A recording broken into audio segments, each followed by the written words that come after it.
ಎಲ್ರಿಗೂ ನಮಸ್ಕಾರ. ಸುಮಾರು 6% ಅಷ್ಟು ಶೇಕಡ ಎಲ್ಲ ಕ್ಯಾನ್ಸರ್ಗಳಲ್ಲಿ ಈ ಒಂದು ಕ್ಯಾನ್ಸರ್ ಏನಿದೆ ಅದು ಕಾಣಿಸಿಕೊಳ್ಳುವಂಥದ್ದು.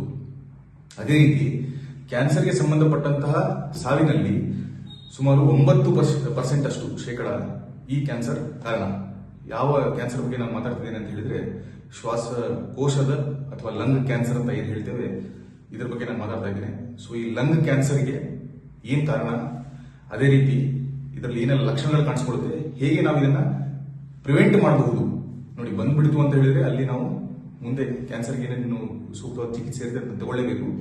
ಬಟ್ ಹೇಗೆ ಇದನ್ನ ನಾವು ಪ್ರಿವೆಂಟ್ ಮಾಡಬಹುದು ಅಂತ ಇವತ್ತು ನಾನು ನಿಮಗೆ ಸಂಕ್ಷಿಪ್ತವಾಗಿ ತಿಳಿಸ್ಕೊಡ್ತೇನೆ.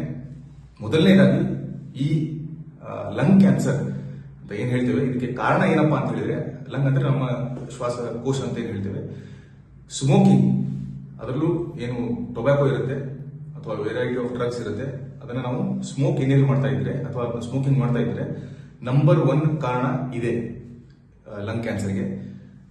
ಇಲ್ಲ ಸರ್ ನಾನು ಸ್ಮೋಕಿಂಗ್ ಮಾಡ್ತಿಲ್ಲ ಅಂದ್ರೂ ಕೂಡ ಲಂಗ್ ಕ್ಯಾನ್ಸರ್ ಕಾಣಿಸ್ಕೊಂಡಿದೆ ಅಂತ ಹೇಳುವವರು ಪ್ಯಾಸಿವ್ ಸ್ಮೋಕಿಂಗ್, ಬೇರೆಯವರು ಸ್ಮೋಕ್ ಮಾಡ್ತಾ ಇರ್ತಾರೆ, ನೀವು ಪಕ್ಕದಲ್ಲಿ ಇರ್ತೀರಾ, ಅಥವಾ ಕಂಟಿನ್ಯೂಸ್ ಆಗಿ ಅವ್ರು ಸ್ಮೋಕ್ ಮಾಡ್ತಾ ಇರೋದು ನೀವು ಇನ್ಹೇಲ್ ಮಾಡ್ತಾ ಇರ್ತೀರಾ, ಅದನ್ನ ನೀವು ಉಸಿರಾಟದಲ್ಲಿ ತಗೊಳ್ತಾ ಇರ್ತೀರಾ, ಅವಾಗ ಕೂಡ ಈ ರೀತಿಯ ಲಂಗ್ ಕ್ಯಾನ್ಸರ್ ಆಗುವಂತ ಸಾಧ್ಯತೆಗಳಿರುತ್ತೆ. ಇನ್ನು ಮುಂದಿನ ಕಾರಣ ಏನಪ್ಪಾ ಅಂತ ಹೇಳಿದ್ರೆ ಫ್ಯಾಮಿಲಿಯರ್, ಮನೆಯಲ್ಲಿ ಯಾರಿಗೋ ಇತ್ತು, ಆಲ್ರೆಡಿ ಪೇರೆಂಟ್ಸ್ ಇತ್ತು ಅಂತ ಹೇಳಿದ್ರೆ ಅದು ಮಕ್ಕಳಿಗೂ ಕೂಡ ಬರುವಂತ ಸಾಧ್ಯತೆಗಳಿರುತ್ತೆ.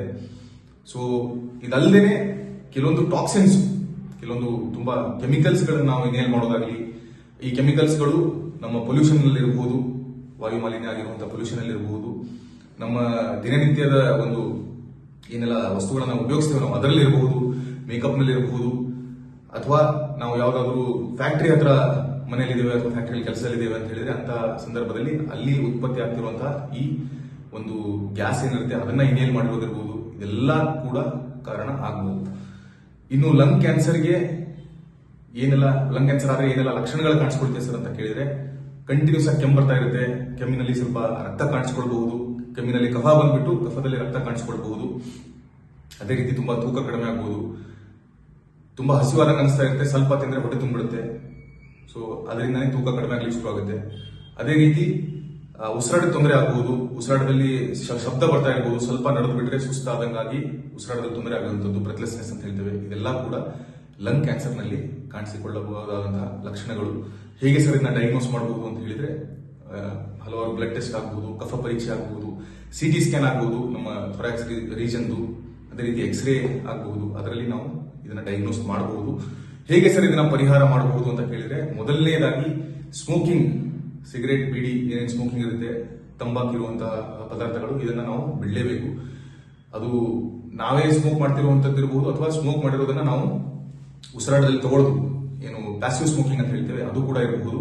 ಅದನ್ನ ಖಂಡಿತವಾಗ್ಲೂ ನಾವು ನಿಲ್ಲಿಸಲೇಬೇಕು, ಇಲ್ಲಾಂದ್ರೆ ಲಂಗ್ ಕ್ಯಾನ್ಸರ್ ತುಂಬಾ ಚಾನ್ಸಸ್ ಇರುತ್ತೆ ಆಗುವಂಥದ್ದು, ಕಟ್ಟಿಟ್ಟ ಬುತ್ತಿ ಅಂತ ಕೂಡ ನಾವು ಹೇಳ್ಬಹುದು.